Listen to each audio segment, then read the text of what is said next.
प्रतिबोधितां भगवता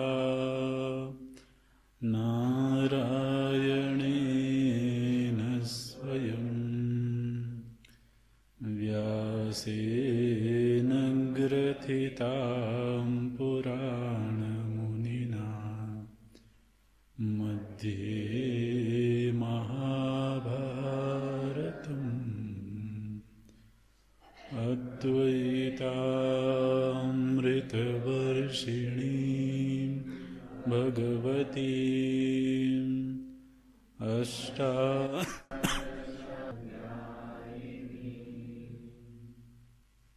अम्ब त्वामनुसन्दधामि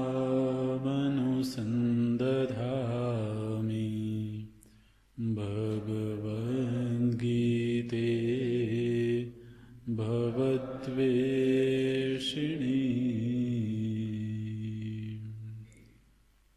नमोऽस्तु ते व्यासविशालबुद्धे फुल्लारविन्दायतपत्रनेत्र येन त्वया भारततैलपूर्णः प्रज्वालितो ज्ञानमयः प्रदीपः प्रपन्नपारिजाताय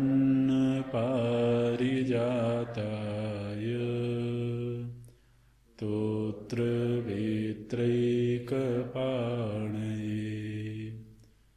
ज्ञानमुद्राय कृष्णाय गीतामृतदुहे नमः। सर्वोपनिषदो गावो दुग्धा गोपालनन्दनः पार्थो वत्सः सुधीर्भोक्ता दुग्धं गीतामृतं महत् वसुदेवसुतं देवं कंसचाणूरमर्दनं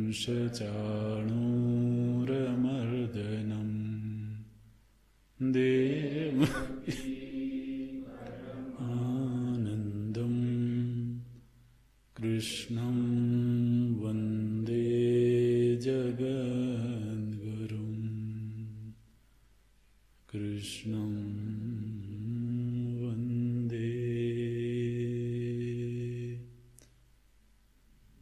जगद्गुरुम्।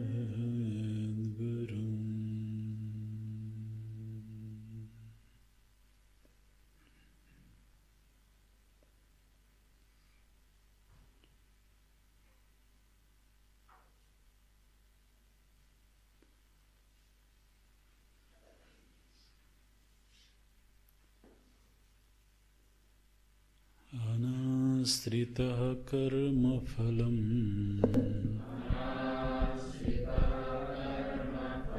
कार्यं कर्म करोति यः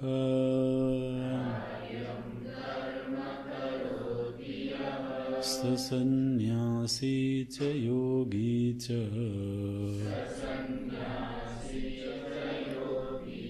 न निरग्निर्न चाक्रियः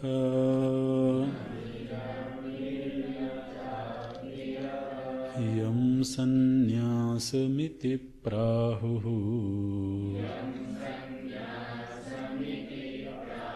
योगं तं विद्धि पाण्डव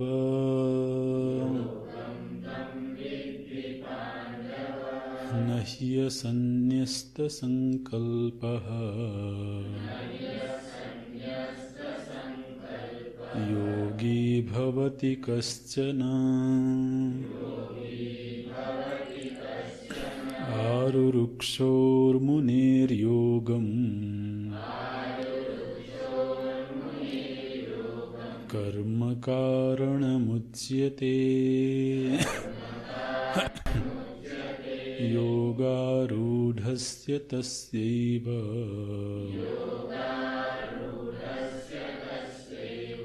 शमः कारणमुच्यते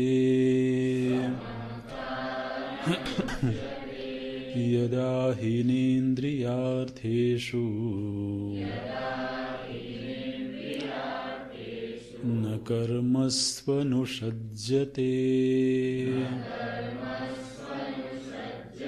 सर्वसंकल्पसन्न्यासी योगारूढस्तदोच्यते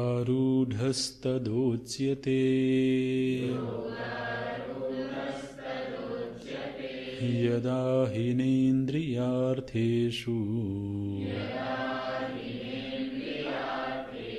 न कर्मस्वनुषज्यते सर्वसंकल्पसन्न्यासी योगारूढस्तदोच्यते उद्धरेदात्मनात्मानम् नात्मानमवसादयेत् आत्मैव ह्यात्मनो बन्धुः बन्धुरात्मैव आत्मैव रिपुरात्मनः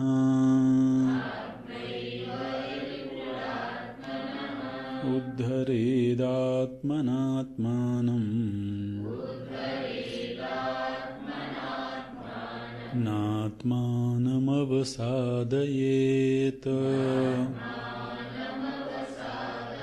आत्मैव ह्यात्मनो बन्धुः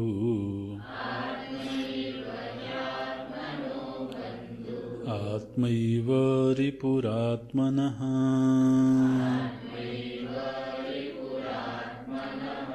आत्मैव रिपुरात्मनः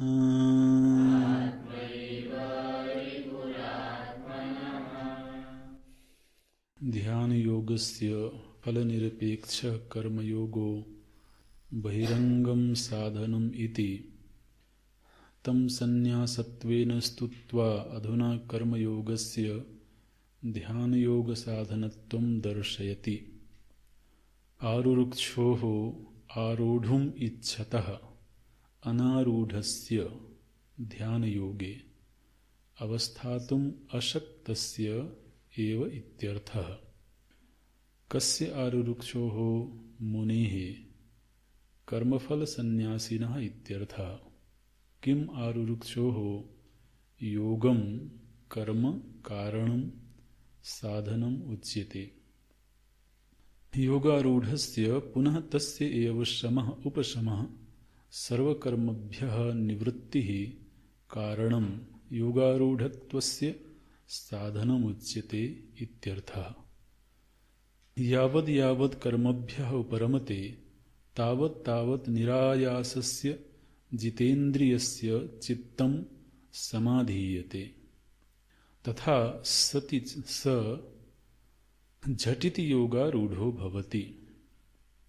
तथा च उक्तं व्यासेन नैतादृशं ब्राह्मणस्यास्ति वित्तं यथैकता समता सत्यता च शीलं स्थितिर्दण्डनिधानमार्जवं ततस्ततश्चोपरमः क्रियाभ्यः इति। अथ इदानीं कदा योगारूढो भवति इति उच्यते।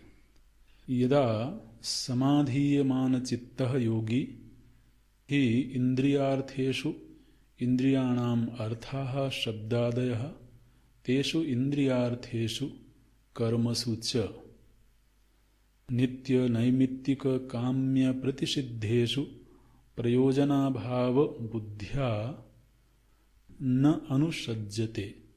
अनुषंगम कर्तव्यता बुद्धिं न करोति इत्यर्थः।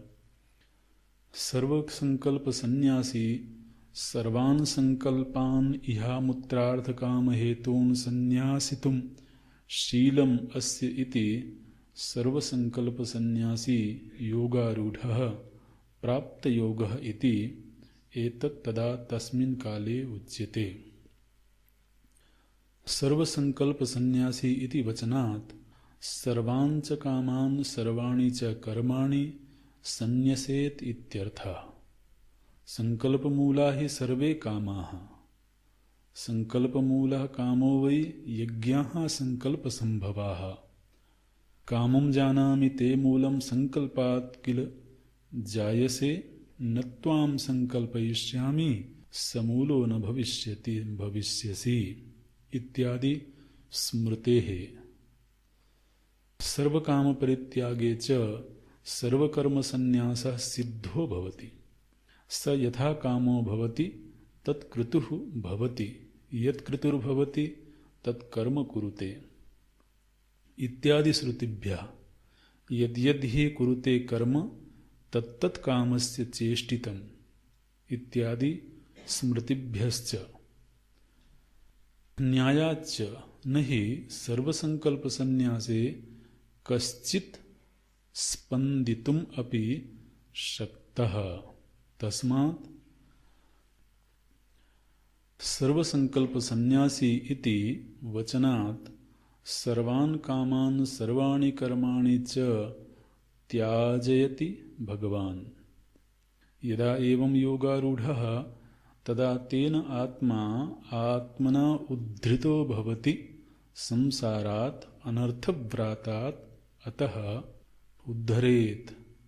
संसारसागरे निमग्नं आत्मना आत्मानं तत् ऊर्ध्वं हरेत् उद्धरेत् योगारूढताम् आपादयेत् इत्यर्थः। न आत्मानम् अवसादयेत् न अधोनयेत् न अधोगमयेत्। आत्मा एव हि यस्मात् आत्मनो बन्धुः न हि अन्यः कश्चित् बन्धुः यः संसार मुक्तये भवति। बन्धुः अपि तावत् मोक्षं प्रति प्रतिकूल एव स्नेहादिबन्धनायतनत्वात् तस्मात् युक्तम् अवधारणम् आत्मा एव हि आत्मनो बन्धुः इति। आत्मा एव रिपुः शत्रुः यः अन्यः अपकारी बाह्यः शत्रुः सः अपि आत्मप्रयुक्त एव इति। युक्तम् एव अवधारणम् आत्मा एव रिपुः आत्मनः इति। यं संन्यासम् इति प्राहुः योगं तं विद्धि पांडव। हे पांडव, संन्यास को ही योग समझो। क्यों संन्यास को योग समझें? तो बोलते हैं न हि असन्न्यस्त संकल्पः योगी भवति कश्चन। यहाँ संन्यास का अर्थ है तो कर्म फलम अनाश्रितः। संन्यास की व्याख्या प्रथम श्लोक में कर चुके हैं। जो कर्म फल का इच्छुक नहीं है, माने कर्म फल में समाधान बुद्धि नहीं है, कर्म फल के प्रति आश्रय बुद्धि नहीं है।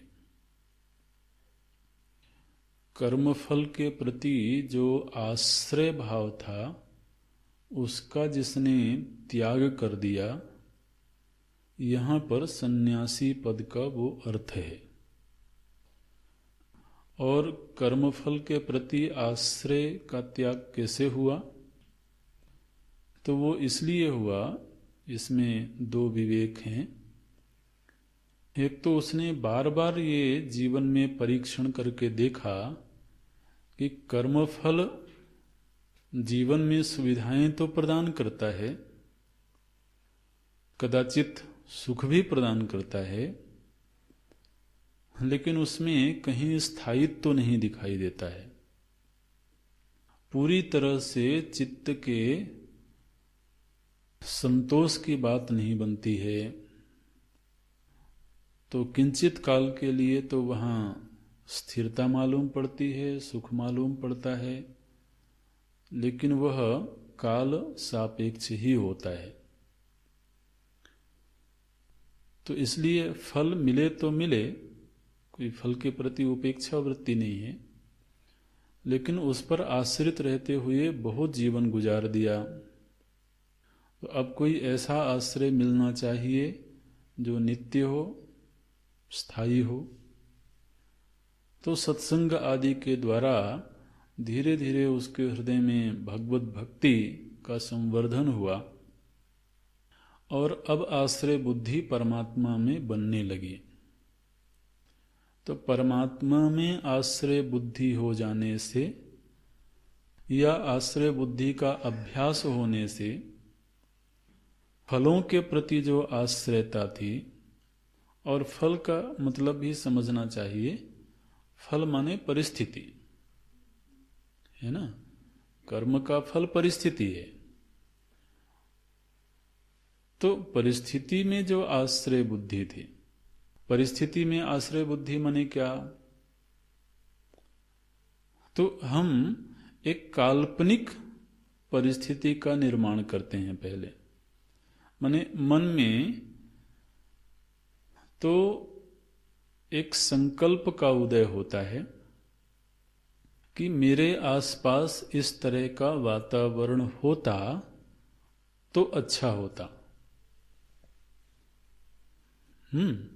मेरे साथ लोग इस तरह का व्यवहार करते तो अच्छा होता। इसको बोलते हैं संकल्प।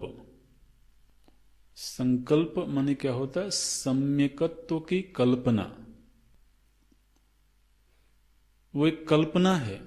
देखिए, संकल्प शब्द में कल्पना का भाव जुड़ा हुआ है कि वो एक कल्पना है, और वो जो कल्पना है उसको व्यक्ति हकीकत में बदलना चाहता है। ठीक? तो पहले कल्पना हुई, फिर उसको हकीकत में बदलने के लिए काम का उदय हुआ कि मैंने जैसी कल्पना की है, इसको पूरा करने के लिए मुझे ये करना चाहिए। इसको बोलते हैं काम, इच्छा।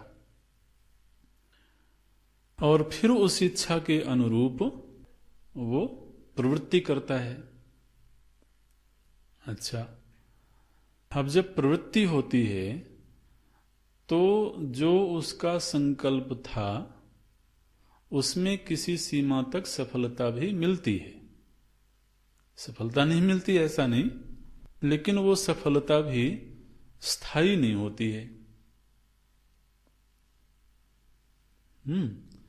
देखिए, संकल्प पहले है, संकल्प के बाद काम है, काम के बाद कर्म है, कर्म के बाद फिर फल है,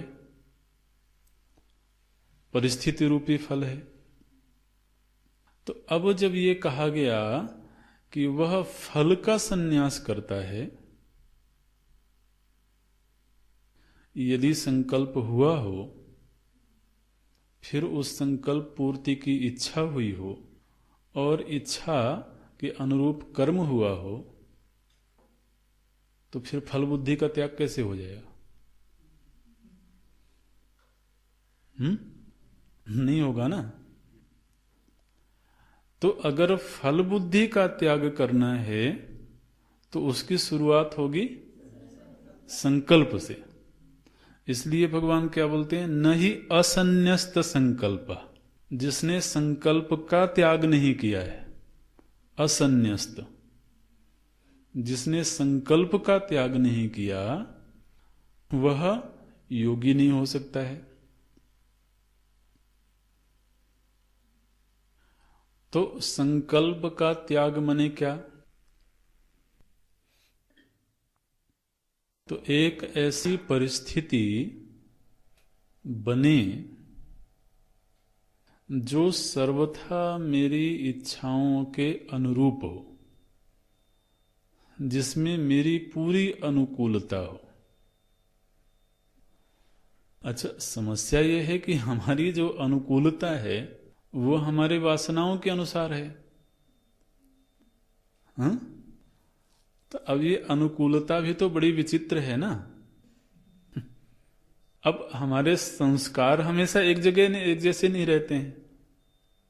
तो अब ये भी कहना बहुत मुश्किल है कि अच्छा अब इस तरह की परिस्थिति रहेगी तो हमेशा मेरे अनुकूल रहेगी। ऐसा भी होता है कि कल जो परिस्थिति हमें अनुकूल मालूम पड़ती थी, परिस्थिति वैसी की वैसी ही रहे, अगले दिन हो सकता है वो हमें प्रतिकूल मालूम पड़ने लगे। तो अब परिस्थिति तो वैसी ही है, फिर क्या हुआ?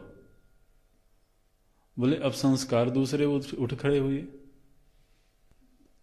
तो अब ये तो बड़ा मुश्किल समीकरण है कि परिस्थिति हमारे अनुकूल बने और उसकी अनुकूलता ऐसी हो जो हमारे संस्कारों के अनुरूप हो। संस्कारों की पूरी गति हमको मालूम है नहीं, एकदम से उसके रूट में जाकर के खोजना चाहिए कि भगवान कहाँ ऑपरेशन करना चाहते हैं। हम अपने सभी संस्कारों को नहीं जानते हैं, ठीक? अब संस्कारों की अनुकूलता जिस परिस्थिति में बनेगी उस परिस्थिति का भी पक्का निर्धारण नहीं किया जा सकता कि अच्छा चलो एक स्टैंडर्ड परिस्थिति का निर्माण कर दिया तो अब ये जो परिस्थिति है ये हमेशा मेरे अनुकूल रहेगी। अब हमारे संस्कार ही बदल गए तो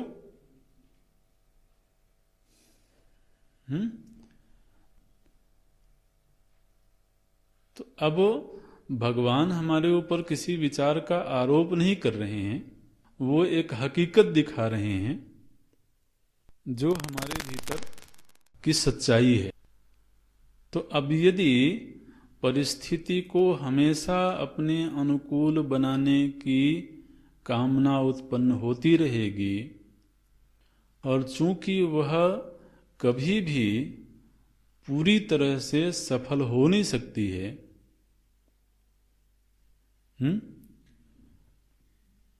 माने अड़चन हर जगह है। इच्छानुसार कर्म संपादित हो जाए ये भी कई बार होता है, कई बार नहीं होता है। कर्म संपादित हो तो कर्म की जितनी शर्तें थी वो शर्तें पूरी हो जाएं, ये कई बार संभव नहीं होता। और उस कर्म का फल हम जिस काल में चाहते हैं उसी काल में मिल जाए ये भी हमारे हाथ में नहीं है। माने जहां हम हाथ पैर मारने की कोशिश कर रहे हैं वहां कहीं भी तो पूरी तरह से स्वाधीनता नहीं है कि हमारे भीतर इसी तरह के संस्कार उत्पन्न होते रहें। वहां भी हम विवश हैं। कई बार व्यक्ति स्वयं अपने आप के प्रति आश्चर्य करता है कि यह भी मेरे भीतर का ही संस्कार है। फिर 4 दिन बाद सोचता है कि 4 दिन पहले जो मैंने संकल्प किया था वो मेरा ही संकल्प था, क्योंकि मैं तो ऐसा संकल्प नहीं कर सकता। तो इसलिए ना तो संस्कारों में कोई हमारी स्वतंत्रता दिखाई देती है और उनके अनुसार जो संकल्प उदित होते हैं वो संकल्प पूरी तरह से हमारे अधीन हो ये भी नहीं दिखाई देता, क्योंकि हमारा ही संकल्प कभी हमें ही बुरा लगने लगा। इसलिए इन सब स्थितियों पर विचार करने से निर्णय तो यही प्राप्त होता है कि जीवन में यदि संकल्प होवे भी तो भगवान की शरण में रहने का संकल्प होवे।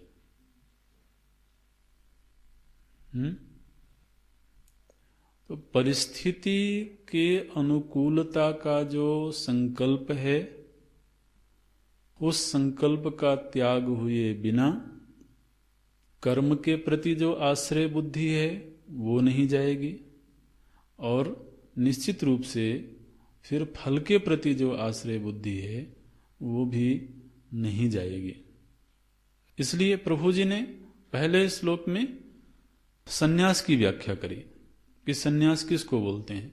बोले कर्म फल के प्रति जो तृष्णा है उसके त्याग को संन्यास कहेंगे। लेकिन वो कैसे घटेगा? तो उसका हेतु बताते हैं संकल्प का त्याग। इस पूरे विचार का जो निर्णय है वो ये है कि जीवन में व्यक्ति को कभी न कभी ये निर्णय प्राप्त हो जाना चाहिए कि कोई भी परिस्थिति ऐसी नहीं आ सकती है जो मेरे लिए हमेशा 100% अनुकूल हो और वह परिस्थिति दीर्घ काल तक बनी रहे।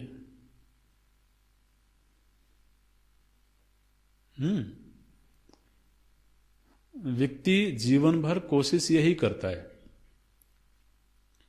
लेकिन भाई बात यह है ना कि कोशिश उस दिशा में होनी चाहिए जहां सफलता प्रामाणिक हो, जहां ये लगे कि हां आज नहीं तो कल सफलता मिल सकती है। तो दो चीजों को तुलना के लिए रख लें। एक जगह सफलता बताई गई ईश्वर शरणागति से ईश्वर प्राप्ति की, दूसरी तरफ सफलता बताई गई जो दुनियावी है, ये संकल्प होवे, फिर इच्छा होवे, तदनुरूप कर्म होवे और फिर अपने अनुकूल परिस्थितियों की प्राप्ति हो। तो अब जो पारिस्थितिक सफलता है एक वो है और दूसरी साधना की सफलता है, भक्ति की सफलता है। अब इन दोनों की तुलना करें तो निर्णय तो यही प्राप्त होता है कि जो साधना संबंधी सफलता है वो चिरस्थायी है, और जो पारिस्थितिक सफलता है वह कदाचित मिल भी जाए तो वो क्षणिक है। तो इस तरीके से जब वह विचार करता है और विचार करते करते अब वो इस निर्णय पर पहुंचा कि फिर ये बार बार परिस्थिति को बेहतर बनाने का संकल्प, फिर उस संकल्प के अनुसार कर्म हुआ कि नहीं हुआ, मने कई बार वो संकल्प ही महाराज कष्ट देता रहता है। कर्म और परिस्थिति ये सब तो बाद की बात है, वो जो संकल्प होता है ना वही परेशान करता रहता है।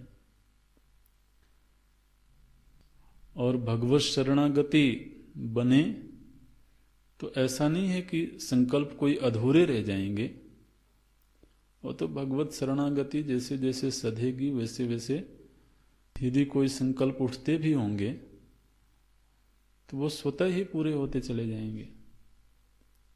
इसलिए संकल्प का त्याग किए बिना न योगी भवति कश्चन। अच्छा जी, और योग शब्द का जो अर्थ पिछली कक्षा में किया गया था चित्त समाधान। तो अब देखिए संकल्प और चित्त की समाहित स्थिति ये दोनों ही एक दूसरे के विरोधी हैं। संकल्प जब तक उठता रहेगा तब तक वह चित्त को समाहित होने से रोकता रहेगा। देखिए भगवान भाष्यकार क्या बोलते हैं, हाँ, योगी शब्द की व्याख्या करते समय नहि यस्मात् असन्यस्त संकल्पः असन्यस्तः अपरित्यक्तः फल विषयः संकल्पः।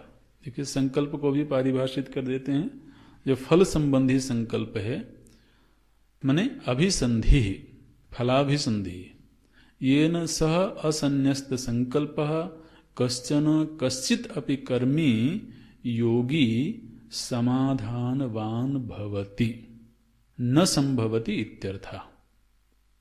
माने क्या बोलते हैं, फल संकल्पस्य चित्त विक्षेप हेतुत्वात्, ये निर्णय वाक्य है कि जो फल का संकल्प है वह चित्त को निरंतर विक्षिप्त बनाए रखता है।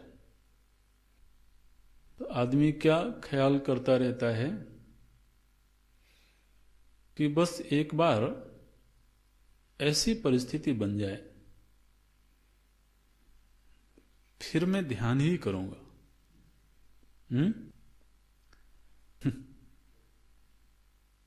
अच्छा, जैसी परिस्थिति बनने की उम्मीद है, उसकी कोई तिथि निर्धारित है क्या कि किस दिन बनेगी? हाँ जी, आपने कुछ तय कर रहा हो तो हमको नहीं मालूम। लेकिन आदमी ध्यान को डिले क्यों करता रहता है? ध्यानाभ्यास को, साधना को डिले क्यों करता है? संकल्प की वजह से ना। हाँ, कि बस इस तरह की परिस्थिति एक दिन बन जाएगी और फिर उस दिन से मैं और कुछ नहीं करूंगा, सिर्फ ध्यान करूंगा। तो ये ध्यान को कौन डिले कर रहा है? संकल्प। अच्छा, तो अब ये उम्मीद ये है कि संकल्प तब तक डिले करता रहेगा जब तक वो पूरा नहीं हो जाएगा। तो वो पूरा कब होगा? तो अब दो ही तरीके हैं, या तो पूरा होकर के छूट जाए, और या तो संकल्प को ही छोड़ दिया जाए। दिखाई तो यही देता है कि पूरा हो ही नहीं पाता है। हर दिन एक नया संकल्प खड़ा हो जाता है। इसलिए बेहतर यही है कि जोर इस बात पर दिया जाए कि परिस्थिति चाहे जैसे भी हो, मैं ध्यान तो करूंगा ही, है ना। माने हमने संकल्प और ध्यान, इन दोनों में से प्राथमिकता में किसको रखा है? संकल्प को रखा है तो ध्यान पीछे चला जाएगा, और ध्यान को यदि आगे रखा है तो संकल्प पूरा होगा तो होगा, नहीं होगा तो नहीं होगा। आदमी कब तक संकल्प को लेकर के और जो मुख्य काम है उसको आगे बढ़ाता रहेगा? इसलिए जो मुख्य काम है वो पहले होना चाहिए।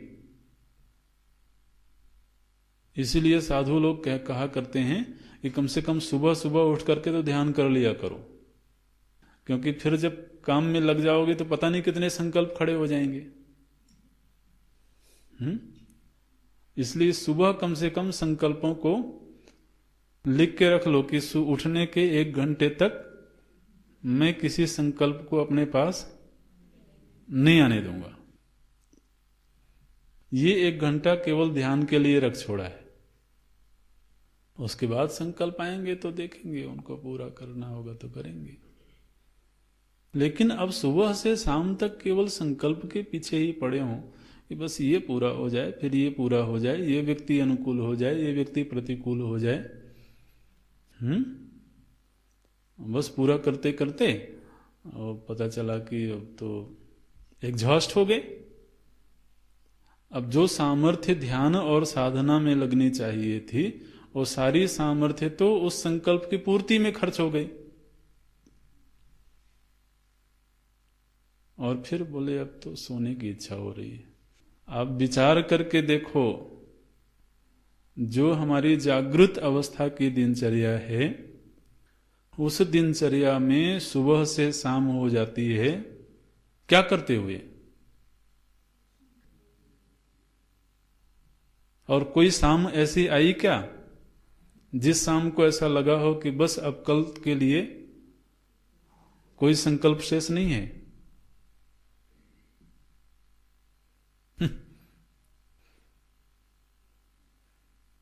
ये स्थिति है। इसलिए बुद्धिमानी की मांग ये है कि एक बार निश्चय हो जाए कि इसकी पूर्ति कभी नहीं हो सकती है, इसलिए जितनी जरूरत होगी उतनी पूरा करेंगे। लेकिन उसकी वजह से अपना मुख्य काम यदि छूटता चला जाता है तो बड़ी हानि हो गई। नहीं असन्यस्त संकल्पः योगी भवति कश्चन। योगी होना कोई तो माने आप भगवान के द्वारा दी हुई परिभाषा को समझने की कोशिश करो। महायोगी टाइटल लिखवा लेने से कोई योगी नहीं बन जाता है। आजकल तो योगी गली गली घूमते हैं वैसे।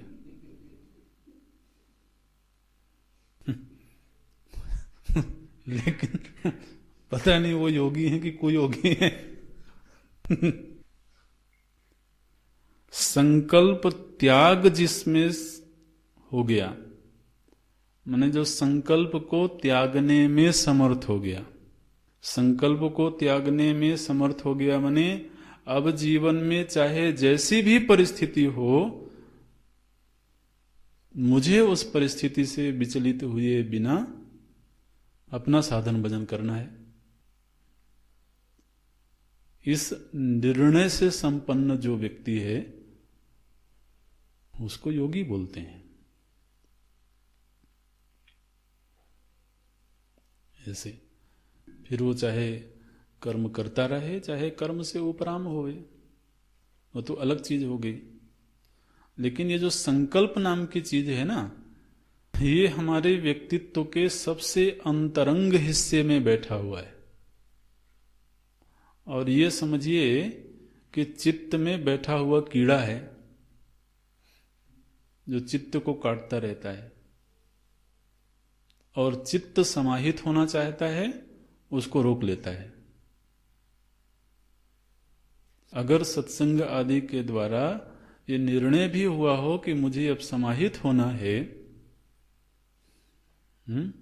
जप में, पूजा में, चिंतन में, मनन में, तो यही कीड़ा है जो इसको रोक देता है। क्या संकल्प होगा? कमरे में बैठा है, निर्णय लिया है आधे घंटे के लिए अब कुछ नहीं करूंगा, केवल ध्यान करूंगा बैठ करके। अच्छा, तो अब वो कीड़ा कैसे खड़ा हुआ? बोले नहीं, अभी दरवाजा बंद कर दो, खुला हुआ है, हवा आ रही है लगता है। खड़ा हुआ ना। वो चित्त कह रहा था कि मैं समाहित होना चाहता हूं, मैं भीतर जाना चाहता हूं। संकल्प ने कहा जरा दरवाजा देख लो। फिर बाहर आहट हुई, जरा देख लो कौन आया है। अच्छा जी, फिर ये कर लो, फिर वो कर लो। कितने तरह के संकल्प खड़ा करता है भाई। और बस वो जो समाहित होने को तैयार चित्त था, अब उसका समय भी पूरा हो गया, सामर्थ्य भी खर्च हो गई। अब तो चलो दूसरा काम करते हैं। तो ये जो संकल्प है, ये महाराज चित्त का कीड़ा है।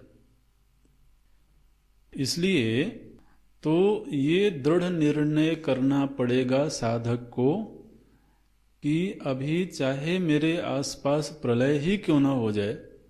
अभी हालांकि बहुत बड़ी बात बोल दी है। माने आप कह सकते हो कि ये शुद्ध आदर्शवाद है।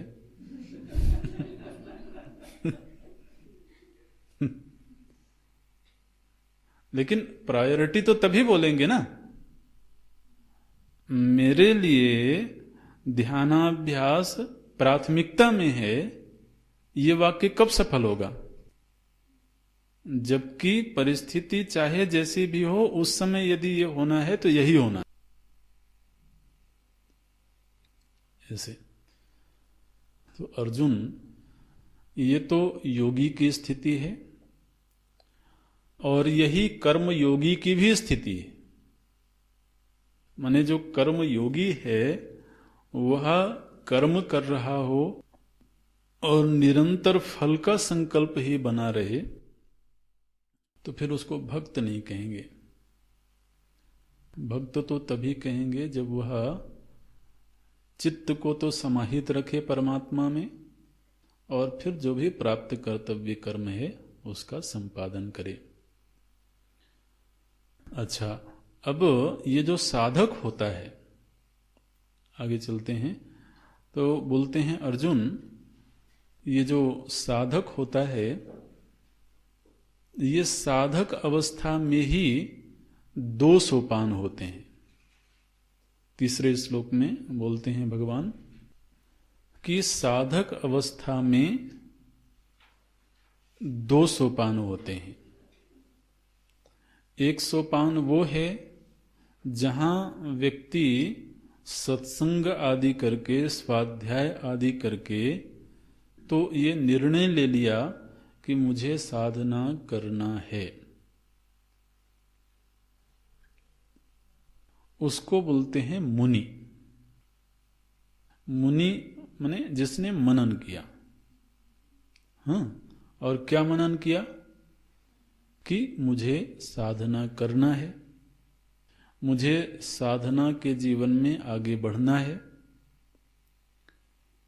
ये बार बार मनन किया। अब मनन करने के बाद जब उसने निर्णय लिया कि मुझे साधना करना है, और सत्संग आदि से उसको ये भी समझ में आया कि साधना का जो चरम रूप है वो है ध्यान योग, ये उसने बौद्धिक रूप से समझ लिया है। लेकिन वह जब अपने चित्त की स्थिति को देखता है, माने ईमानदार है, अपने प्रति ईमानदार है, अपने चित्त की स्थिति को देखता है, अपने चित्त की सामर्थ्य को देखता है, तो बार बार वो इस निर्णय पर पहुंचता है कि निश्चित रूप से ध्यान योग साधना का चरम रूप है, सम्यक दर्शन का अंतरंग साधन है, लेकिन उस ध्यान योग को करने में अभी मैं समर्थ नहीं हूं। एक तरफ साधना का निर्णय भी हो चुका है, उसको अब केवल सांसारिक जीवन में कोई अर्थ नहीं दिखाई देता है। दूसरी तरफ वह अपनी सामर्थ्य को देखता है, चित्त की एकाग्रता अनेकाग्रता को देखता है, ध्यान योग क्या होता है उसको भी समझा है उसने। और इन सारी समझ के बीच उसको बार बार ये निर्णय प्राप्त होता है कि मैं अभी ध्यान योग में समर्थ नहीं हूं, लेकिन एक दिन मुझको वैसा बनना है। ध्यान रखना, ये जो अध्याय है ये साधना का प्रकरण है और वही हमारा आपका जीवन है, इसलिए इन बातों को तो आत्मसात करना चाहिए, ढंग से समझना चाहिए और अपनी स्थिति का परीक्षण करते रहना चाहिए। ये तो दर्पण है हमारे सामने, ये श्लोक दर्पण की तरह हैं जो हमें हमारा चेहरा दिखा रहे हैं। तो केवल ख्याली पुलाव में जीना ये अच्छा नहीं है, उसमें कोई सफलता नहीं मिलती है। तो एक ऐसा व्यक्ति, माने जिस व्यक्ति की भगवान चर्चा कर रहे हैं, उनमें से मैं अपने आप को कहां खड़ा पाता हूं वो हमको देखना चाहिए। तो भगवान कहते हैं कि एक ऐसा व्यक्ति जो मुनि है, मुनि शब्द पहले बोलते हैं, आरुरुक्षो हो मुनि है, ये मुनि शब्द जो मुनि है, मुनि के बाद में फिर आरुरुक्षु है। तो मुनि माने जिसने साधना के मार्ग को समझा है, जिसने जीवन में साधना करने का निर्णय किया है और उसने साधना की सारी प्रक्रियाओं को समझा है। कर्मयोग की प्रक्रिया भी मालूम है, भक्ति की प्रक्रिया भी मालूम है, ध्यान योग की प्रक्रिया भी मालूम है, और उसको यह भी मालूम है कि कौन अंतरंग साधन है, कौन बहिरंग साधन है। और फिर वो देखता है कि मेरे चित्त की अभी जो स्थिति है वह सम्यक दर्शन के अंतरंग साधन रूप ध्यान योग को करने में समर्थ नहीं है। अपनी असमर्थता का बोध और एक दिन मुझे वैसा बनना है, ये निश्चय, इन दो चित्तवृत्तियों से संपन्न जो व्यक्ति है उसको बोलेंगे आरुरुक्षु।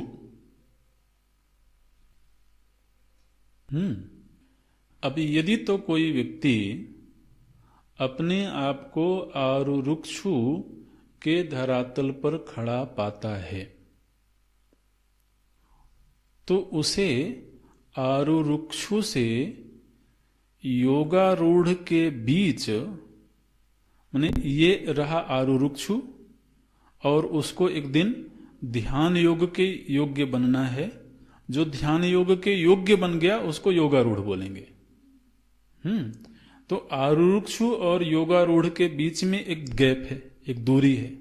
उस दूरी को पूरा करने का साधन क्या है, ये भगवान से पूछा उस आरुरुक्षु ने कि मैं आज के दिन आरुरुक्षु हूं, मैं ईमानदारी से कह सकता हूं, लेकिन एक दिन मैं योगारूढ़ होना चाहता हूं। तो ये जो बीच का गैप है, ये बीच की दूरी है, ये कैसे भरेगी? तो भगवान बोलते हैं कर्म कारणम उच्यते। कारणम का अर्थ है साधनम, यहां कारण पद का अर्थ साधन है। तो आज जो आरुरुक्षु है उसको कर्म के वाहन पर सवार होना चाहिए। कर्म के वाहन पर सवार होगा तो वो वाहन एक दिन उसको योगारूढ़ वाले बिंदु पर ले जाएगा। और इस साधन पर सवार होकर के जिस दिन वो योगारूढ़ वाले बिंदु पर पहुंच जाएगा उस दिन उसको ये साधन छोड़ देना है। क्या बोलते हैं? योगारूढ़स्य तस्यैव। तस्यैव माने जो पहले आरुरुक्षु था और आरुरुक्षु होकर के जिसने कर्म रूपी साधन को अपनाया, तस्यैव बिल्कुल उसी के लिए जिस दिन वो योगारूढ़ वाले बिंदु पर पहुंच गया उस दिन फिर उसका साधन क्या होगा? बोलते हैं शमः कारणम उच्यते। शमः का अर्थ है निवृत्ति। वो जिन कर्मों को साधन के रूप में उसने स्वीकार किया था अब वो उन कर्मों से निवृत्ति ले ले और निवृत्ति परायण होकर के ध्यान योग रूपी साधन पर वह आरूढ़ हो जाए। तो फिर अगला पड़ाव होगा उसका सम्यक दर्शन। ये हमारा जो साधना का पथ है ना, उस पथ को भगवान दिखा रहे हैं। पथ प्रदर्शक, ये शब्द बनता है ना, पथ प्रदर्शक। भगवान पथ प्रदर्शक है, जो पथ का प्रदर्शन करे, हमें दिखा दे, ये रहा तुम्हारा पथ। अब महाराज इस पथ की शुरुआत तो हुई है आरुरुक्षु से। अब अगर कोई आरुरुक्षु ही ना हुआ हो तो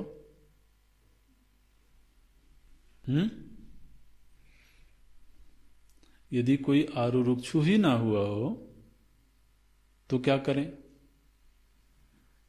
बोले ये जो 6वें अध्याय वाला कमरा है इस कमरे में प्रवेश नहीं करना।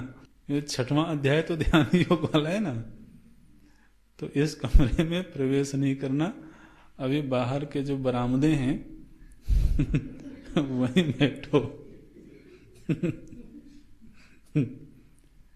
आरुरुक्षु हो गया माने आप समझ गए होंगे आरुरुक्षु माने क्या।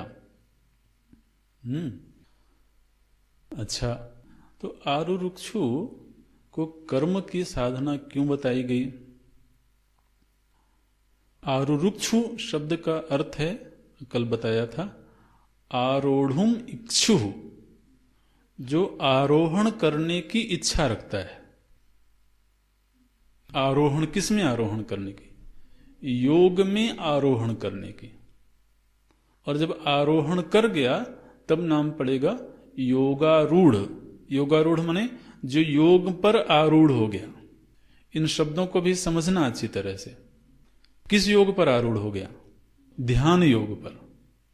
तो ध्यान योग पर जब आरूढ़ हो गया तब नाम पड़ेगा योगारूढ़। और योग पर आरूढ़ होने की अभी जिसमें इच्छा है, आरूढ़ नहीं हुआ है, आरूढ़ होने की इच्छा है, उसको बोलेंगे आरुरुक्षु।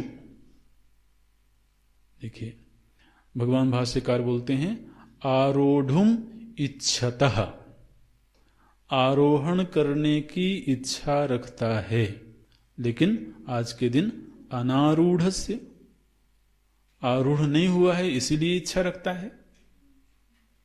किसमें आरोहण करने की इच्छा रखता है? ध्यान योगे, ध्यान योगे अवस्थातुम असक्तस्य, ध्यान योग में आरूढ़ होने में अभी असक्त है लेकिन इच्छा रखता है। उसके मन में इच्छा होती है कि किसी दिन तो मैं दीर्घ काल तक ध्यान में बैठ सकूं, दीर्घ काल तक मैं अन्य सब विषयों का त्याग करके केवल वेदांत का चिंतन कर सकूं, अपनी बुद्धि को केवल वेदांत के विषयों में ही रमा सकूं, ऐसी इच्छा रखता है।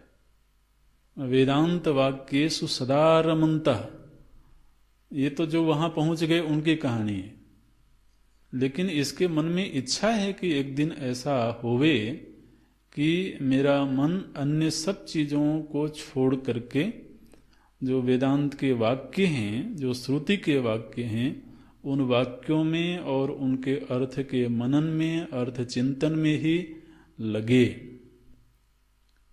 श्रवण की जो शर्तें बताई गई हैं उन शर्तों को पूरा करके श्रवण करें। ऐसे जब निधिध्यासन का समय हो तो उसी समय वो निधिध्यासन कर सके, ऐसी इच्छा रखता है। लेकिन आज के दिन उसमें वो सामर्थ्य है नहीं। तो भगवान क्या कह रहे हैं? बोले ऐसा करो कि जो तुम्हारे कर्तव्य हैं उनको बड़ी एकाग्रता के साथ पूरा करो। कर्म कारणम उच्यते माने क्या? जो हमारे कर्तव्य हैं प्राप्त परिस्थिति में, प्राप्त परिस्थिति में जो प्राप्त कर्तव्य हैं, और वो प्राप्त कर्तव्य कहां से आए? बोले प्राप्त सामर्थ्य के अनुसार। ठीक, यहां कर्म की परिभाषा कैसे करेंगे? बोले प्राप्त परिस्थिति में, प्राप्त पहचान के अनुसार, प्राप्त सामर्थ्य के अनुसार। जिन कार्यों की हमसे अपेक्षा की जाती है, ये आरुरुक्षु के साधन की चर्चा कर रहे हैं। प्राप्त परिस्थिति में, प्राप्त पहचान और प्राप्त सामर्थ्य के अनुसार जिन कार्यों की हमसे अपेक्षा की जाती है उन्हीं कार्यों को यहां पर कर्म कहा गया है। ठीक है ना? अगर उन अपेक्षित योग्यताओं को हम पूरा करते हैं तो इसका लाभ क्या होगा कि हमारे जो चित्त के दोष हैं उनसे निकलने में सहायता प्राप्त होगी। आरुरुक्षु और योगारूढ़, इन दोनों के बीच की जो दूरी है ना, वो दूरी है चित्त के दोष। आखिर योगारूढ़ कौन होगा? चित्त होगा। तो चित्त तो आज भी हमारे पास में है। जिस दिन योगारूढ़ होगा उस दिन भी योगारूढ़ चित्त ही होगा। ऐसा थोड़ी है कि कोई पहाड़ है जिसमें एक दिन जाके चढ़ जाएंगे हम, तो बोले योगारूढ़ हो गए आज।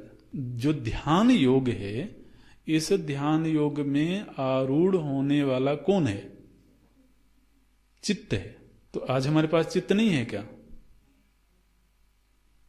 तो आज ही ध्यान योग पर आरूढ़ क्यों नहीं हो रहा है?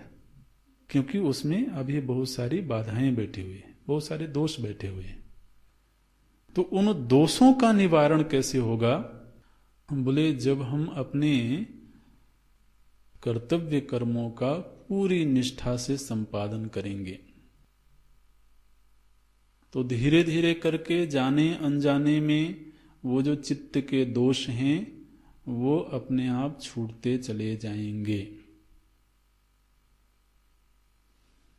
देखिए, हमसे ऐसे किसी कर्म की अपेक्षा नहीं की जाती है जो हमारी सामर्थ्य से बाहर हो। वो जो परिभाषा बनाई गई है ना, परिस्थिति हम सभी को प्राप्त है। हम यहां जितने लोग बैठे हैं, हम में से प्रत्येक व्यक्ति को कोई ना कोई परिस्थिति प्राप्त है, ठीक। और हम में से हमारी मेरी पहचान क्या है ये भी हम सभी को मालूम है, और अपनी पहचान के अनुसार मुझ में सामर्थ्य कितनी है ये भी हमको मालूम है, और मेरी पहचान के अनुसार मेरी सामर्थ्य के अनुरूप मुझे क्या करना चाहिए ये भी हमें मालूम है। नहीं मालूम है तो फिर करो। ये माने पूरी दुनिया की ये कहानी है, जो जहां भी है। ना तो शास्त्र हमसे कोई ऐसी उम्मीद करता है, ना कोई समाज, ना कोई परिवार, ना कोई बड़े हमसे वो उम्मीद नहीं करते हैं जो हमारी सामर्थ्य से बाहर है। हमसे वही उम्मीद की जाती है जो हमारी सामर्थ्य के भीतर है।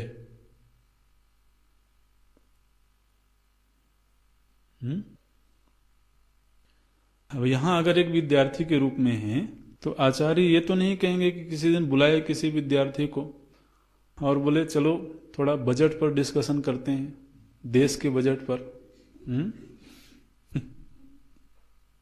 नहीं करेंगे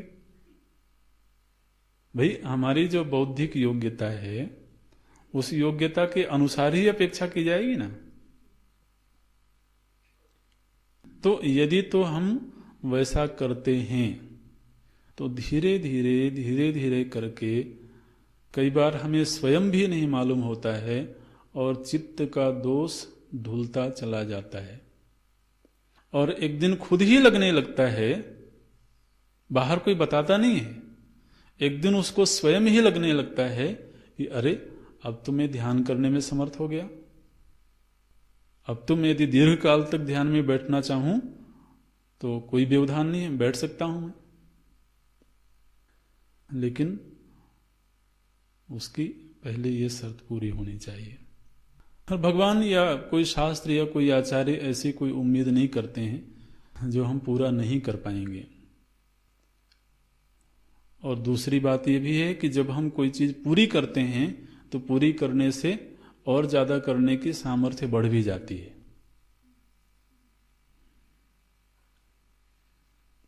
ये आरुरुक्षो हो मुने हे योगम आरुरुक्षो हो, ध्यान रखना। ये शब्दों को कैसे जोड़ेंगे?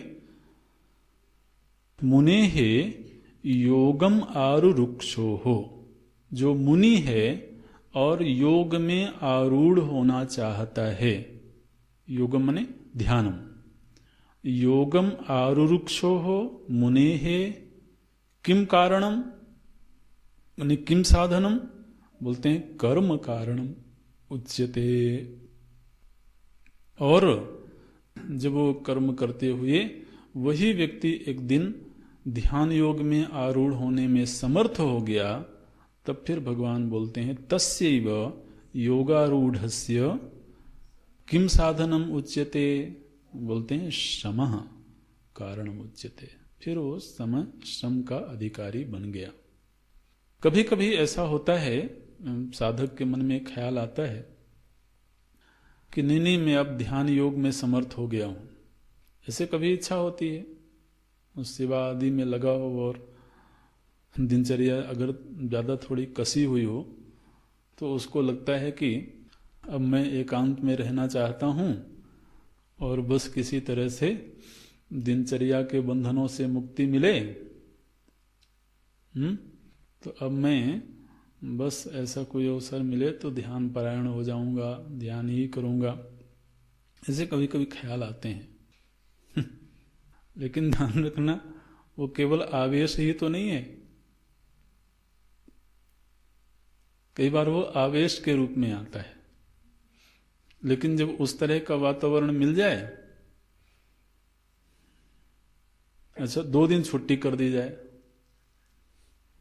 बोले 2 दिन छुट्टी है, कोई दिनचर्या नहीं, तुमको जैसे रहना हो रहो। अच्छा कैसे रहोगे फिर? ध्यान योग परायण? हम्म?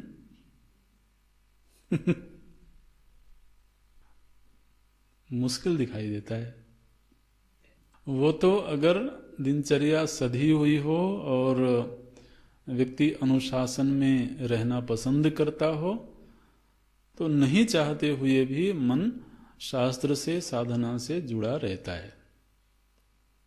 और ढील दे दी जाए तो महाराज अपने आप को ही, दूसरा कोई चाहे भले अनुशासन न करे, हमने स्वयं के द्वारा बनाए हुए अनुशासन में थोड़ी सी भी छूट दे दी तो बोले आजकल तो नींद में ज्यादा आनंद आता है। तो कोई ध्यान नहीं होता है। इसलिए इस श्लोक से हमें क्या सीखना है कि आज हमें जो करना चाहिए वो करना है। और आप ये पक्का जान लेना, थोड़ा चलो प्रासंगिक बात कर देते हैं। ये जो गुरुकुल का अध्ययन काल होता है ना, ये अध्ययन काल ऐसा होता है कि पहले भी हमने कभी बोला होगा, आरंभ में जो व्यक्ति थोड़ा कमजोर सा दिखाई देता है, लेकिन वो गुरुकुल की हर शर्त को पूरा करता है। अभी एक जिद होती है ना कि गुरुकुल की जो भी शर्त है वो शर्त मुझे पूरा करना है। वो कोर्स पूरा होते होते सफल होता हुआ दिखता है। और जो किसी शर्त को पूरा करने में रुचि नहीं रखता है, वो चाहे कितना ही बुद्धिमान भी क्यों ना हो, साधना के पथ में वो कई बार पिछड़ जाता है। इसलिए जो प्राप्त परिस्थिति है उसमें जो प्राप्त सामर्थ्य है, ये परिभाषा विचार करके दी गई है। और हमारी जो प्राप्त पहचान है उसके अनुसार जो जो भी हमारी शर्तें हैं वो शर्तें समय से पूरी होनी चाहिए। योगारूढ़त्व तो अपने आप आ जाएगा। योगारूढ़स्य तस्यैव श्रमा कारणम उच्यते। ओम अभी यहाँ पूरा करते हैं। ओम पूर्णमदः पूर्णमिदं पूर्णात् पूर्णमुदच्यते पूर्णस्य पूर्णमादाय पूर्णमेवावशिष्यते। ओम शांति शांति शांति। हरि ओम श्री गुरुभ्यो